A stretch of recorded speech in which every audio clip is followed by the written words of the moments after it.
right, welcome to Bob's Radio Cafeteria. You can find me facebook.com/Bob's Radio Cafeteria. And my guest, the one and only Richie Ramone. Richie, are you there? I'm here. What's going on, Bob's Radio? Nothing much. Just excited to talk to you, and also very excited because I'm going to be seeing you at the end of the week. Why don't you tell the people where you're going to be in San Francisco? Oh, okay. DNA Lounge, Friday night. Oh, I cannot wait. It's a really good bill, so it's going to be a lot of fun. How's the tour going, by the way? Let us know how the tour's going. Great. I mean, I just got back Sunday from like 3 weeks on the East Coast. We did a tour with the Queers and Adam Age, and that was really crazy. So we just got back, and now we start Wednesday here in L.A. and go out for another 2 weeks on the West Coast here. How's the audience? 1 day off, and then we go to Europe for 6 weeks. So it's kind of a busy time. How the audiences must be going crazy. So excited to see you. Yeah, it's really cool. It's really cool when you play, even smaller markets like Green Bay, Wisconsin, and Memphis, Tennessee. Places where people, bands don't always stop all the time. They really, really appreciate it, Yeah. We play a few smaller markets on that tour, which is a lot of fun for me. I mean, they come really energized. Now, last time we spoke, so the people listening, new listeners can know, you actually play drums and guitar. Well, obviously you sing, but you also do guitar and drums. How's that coming along? What songs do you play guitar on? No, live I don't play guitar live, no. I play guitar and bass and keyboards when I write songs, that's all. Oh, so you don't play guitar at all when you play live? No. Oh, that's my mistake. Okay. I play drums and sing, and then I come up front and just sing, and my second guitar player, Ben, he jumps on the drums. So. Oh, that's what I must have misunderstood. So for people thinking he's playing guitar, do not scratch what we just said. No. I wanted to ask you one of the things before I asked about a little past your past history. I wanted to know about your songwriting. How do you do songwriting? Does the lyrics come first, or the title, or like Entitled? How did that song come about? The music generally comes first. I write the lyrics last. I'll write them, I'll write some music, and then I'll write a melody just with, vowel sounds, like how I want it to roll off my tongue, and then I write the words. I'll get an idea for the song title, and, it all starts with something that really happened, and, something that I really want to talk about, but I never finish the words to the end. The words always take a little more time for me. Like there's always an idea in place when you write the song, Got it. So, and that's so like when you're in the studio, or when you get the final words, is that what do you mean? Like when you're in the studio, like okay, you got to finish these lyrics up for the song, or right? Just when you're, gotcha. Yeah, you got 2 weeks. We're gonna go in the studio. You better finish up, little bits pieces. Now, I always work on a deadline. I work better at the last moment, I think. It seems like a lot of artists, and you're another one. It seems like a lot of artists work better that way, and you're another one to add to that list. It just, I guess, whatever it is, it's just like you just work better under pressure. I guess so. Yeah. Now let me ask you. Let people know who is in your touring band. Well, we have Alex Kane on lead guitar. He was in like LSD, Life, Sex, and Death, and right, Anti-Product, a few other bands.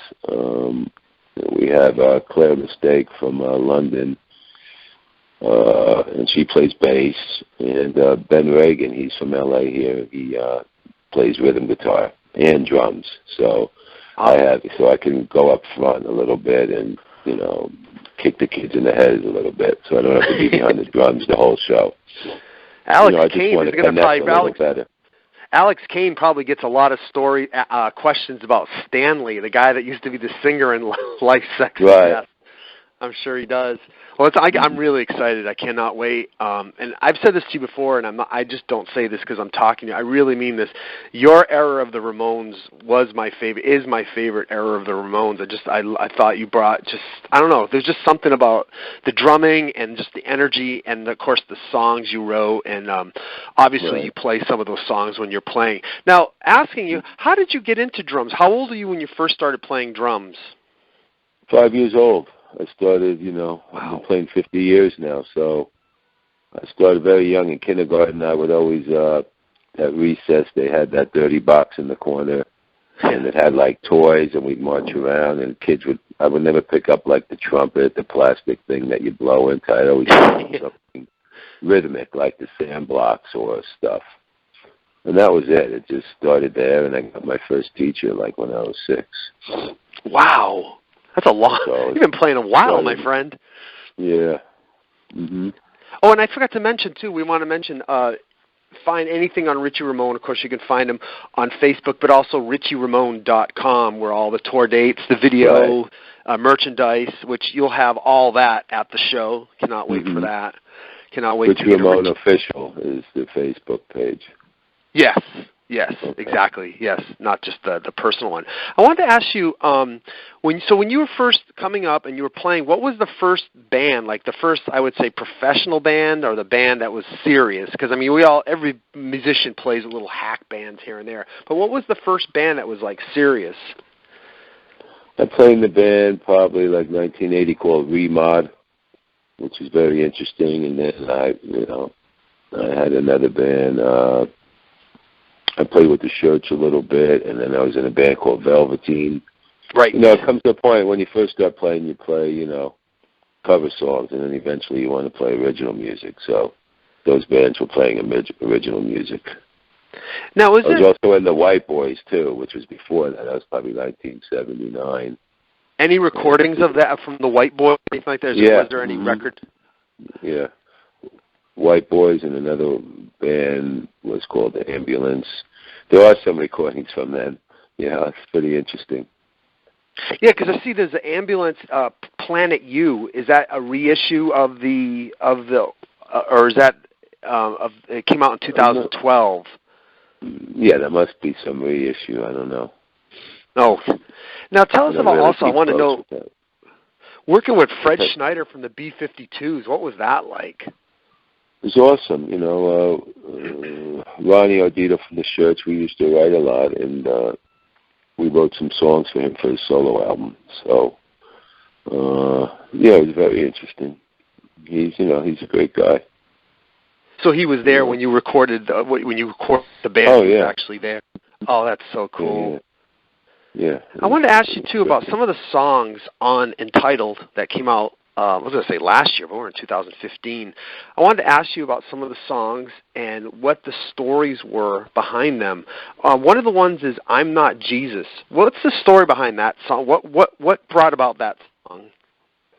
Well, the title comes from my Catholic upbringing, but it seems that when you get in position and you're out there, people are always bothering you for stuff, or right. Like, hey, what's going on? Can you help me with this and that? And my answer was, I'm not Jesus. I can't heal you. So that's kind of what that really came about, in that sense. And I put words in there about Jesus on the cross and all that kind of stuff. Right. But really, it's it's more about quit bothering me type of thing. Yeah.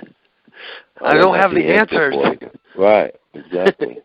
Now, folks out there, if you're talking to Richie, don't expect him to have all the answers. He's a human being just like the rest of us. How about this one, "Smash You"? Where was the inspiration for that one, or is that pretty self-explanatory? That's just being in relationships that I had, and that all people have relationships. And, of course. The girl's kind of crazy and always, screwing up, and and you just just want to smash her on the head, but you can't. You know what I'm saying?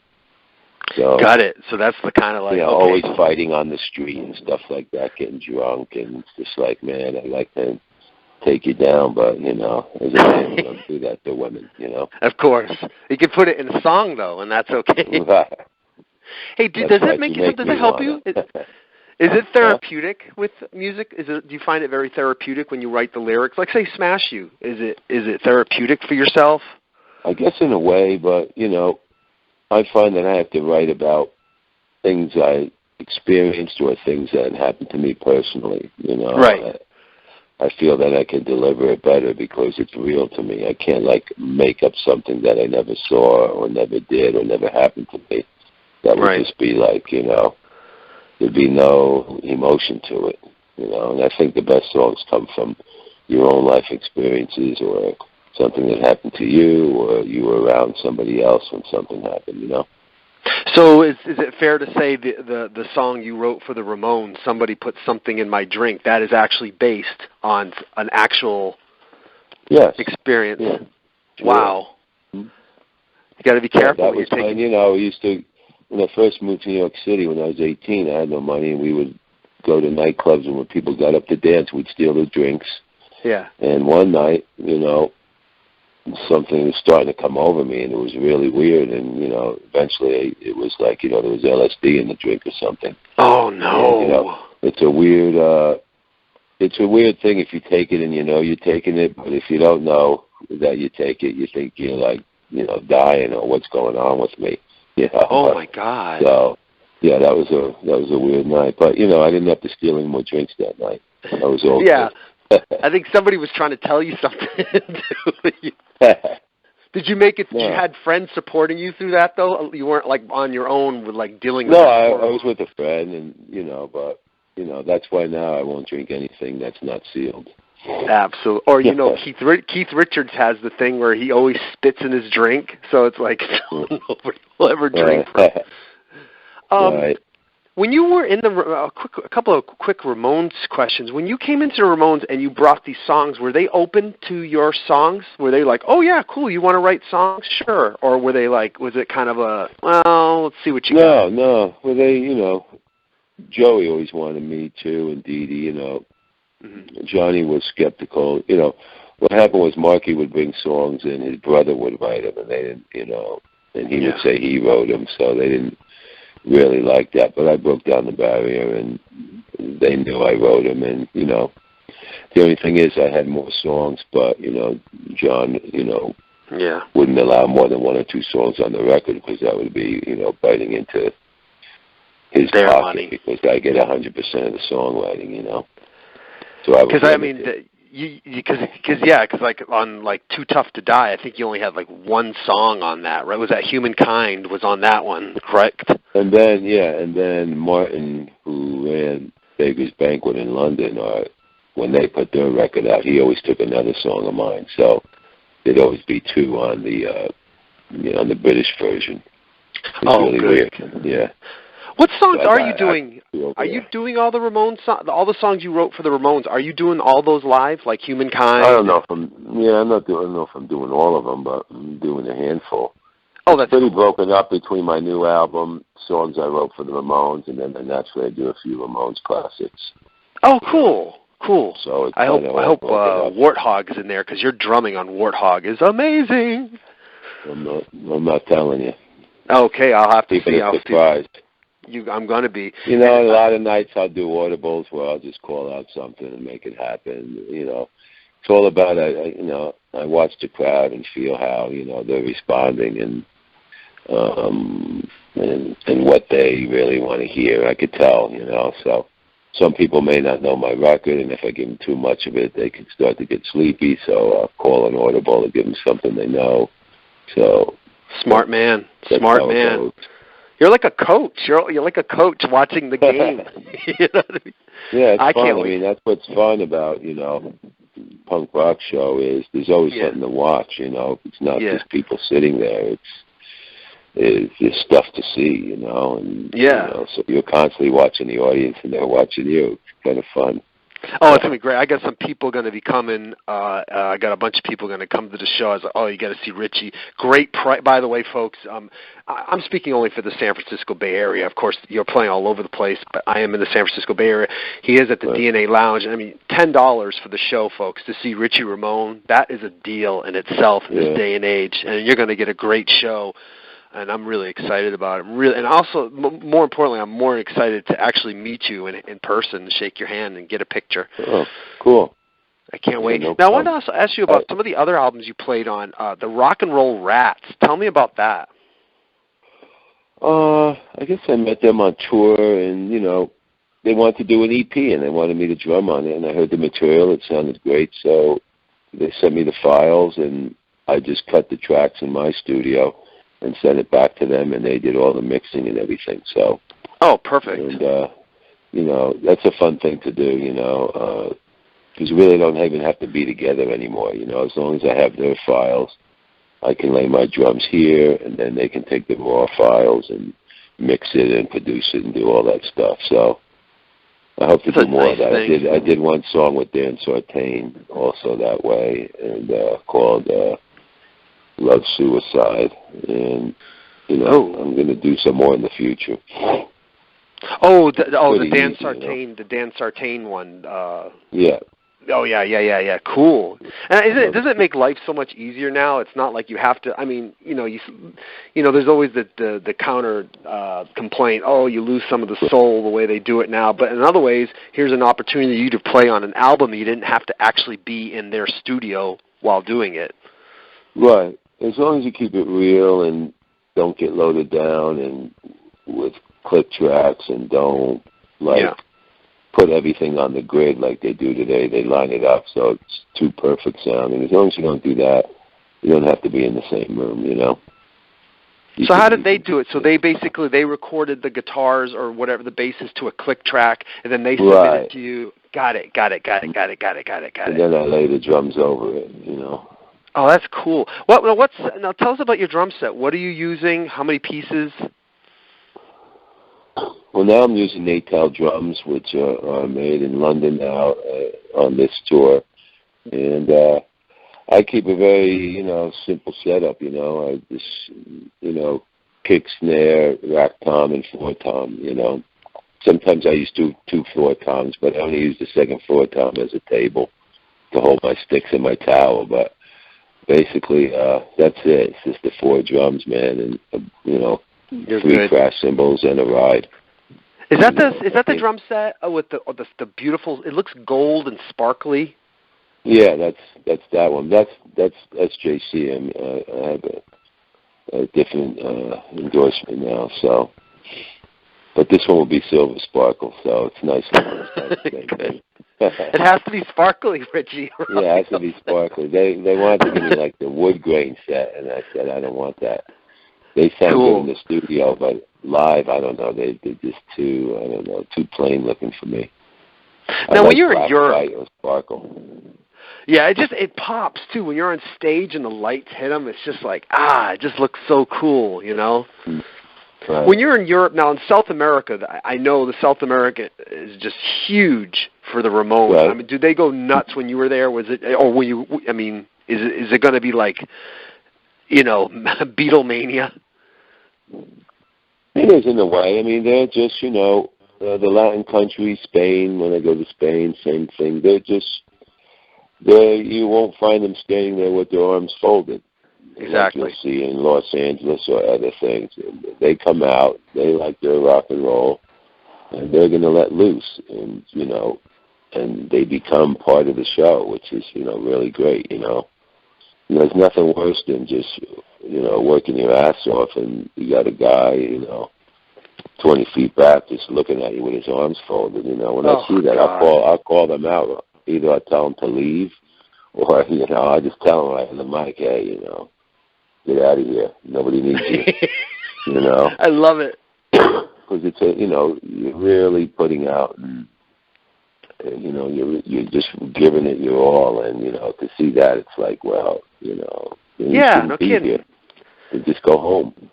Yeah, You I'm know? kidding. Like, watch it on YouTube or something. Just like you're at a Right. show, and a great show, and you're seeing a legend performing, working his ass off, and a great band. Speaking of your band, how did you come across all of them? Did they reach out to you, or you reached out to them? How did that all come about? Like with Alex and all that. Yeah, a few years, Claire contacted me, and she knew Alex, and knew I was doing, I was going to do a record and stuff like that, and, that I needed a band. So that's how, the word gets out really quick. And, Alex and Claire, Yeah. they know all Ramones songs. I mean, they play that stuff really good, For me, Yeah. I need a bass player who's very simple, who doesn't like to play all the too many notes, Yeah. Hold it down. Just play the low bottom end. That's what I like, and let me do the extra stuff, You don't need Geddy Lee on bass. No, you don't need it, You just need someone with good timing and hold it down, And just throb away rather than just, playing all the stuff. I don't even think she touches one of the strings, That could almost be her claim to fame. I don't even touch one of the strings. Yeah. You can introduce her like that. On bass, Right. a person who doesn't even touch one of the... Yeah, she needs like a 3-string bass, That's it. That's all you need. You just need that, and it just sounds so killer too. And I cannot wait to hear it. And again, obviously, you see how excited I am. And again, how is really that great. club? I never played there. Is it good? Yeah, It's supposed to be a cool spot. Yeah. It's good. It's a good club. I haven't been there in a few years because there hasn't really been anything worth going for. So going to, but definitely you're worth going to. So yeah, it's a good club. It should be good. And San Francisco, well, they're gonna eat you up because I mean, it's like, oh my God, here we go, and here's a Ramone too, and here's Richie Ramone who played on some of I consider some of the greatest Ramone albums, and just one hell of a nice person, and writes great solo stuff himself. So yeah, the people are gonna eat you up. Oh, good. Yeah. Where are you right now? Are you home right now? Are you I'm in L.A., yeah. We got back, when did I get back? Sunday night, so. Sunday night, yeah, right. Tomorrow I start the tour in L.A., so that's easy. So it's a home show. And then the next night is Long Beach, so that's kind of a home show. Of course. And then Friday we drive up to San Francisco, and then don't come back to the 27th. Yeah, where are you going to? Where are you going after San Francisco? If you want to go a few. I guess Reading. We're going to Reading, and then we go to cool. A few dates in Oregon, and then Seattle. We're playing Reno, and I guess we'll be in Phoenix too. So you got a nice. I mean, this is a nice tour. I mean, you're really. I was looking at the tour dates. And I was like, he is hitting everything. I love it. Yeah, this is a good 3-month stretch right here. I'll announce some of the dates. I'll give out some of the dates right now for all the listeners. I'll get out the dates. So April 15th, L.A., April 16th, Long Beach, San Francisco. I mean, and folks, by the way, these are all one day. There's no breaks in here. This is 15, 16, 17, 18, 19. Eugene, Portland, Seattle, Medford, Reno, Sebastopol, Winchester, California. I mean, you're hitting them all. Phoenix, and Fullerton, and then you stop at Fullerton, and then you have a few. It seems like you got less than a week off, and then you hit Italy, Austria. Only 2 days off, and then we leave on the 30th for Italy. Wow. And it's still, there's like Sweden, and then there's a couple days, then you're in Spain right in a row, England right in a row. My Lord, man. How do you do it? Vitamins. Well, I mean, you're the drummer. I mean, and the drumming is the hardest part of the show. I mean, that's a lot of physical energy. I mean, this is amazing. Gosh, you are a true rock and roller, baby. Try drumming and singing at the same time. Yes, I can't wait to see. By the way, there's this great video of you. I think I mentioned this in the last time I interviewed you last year.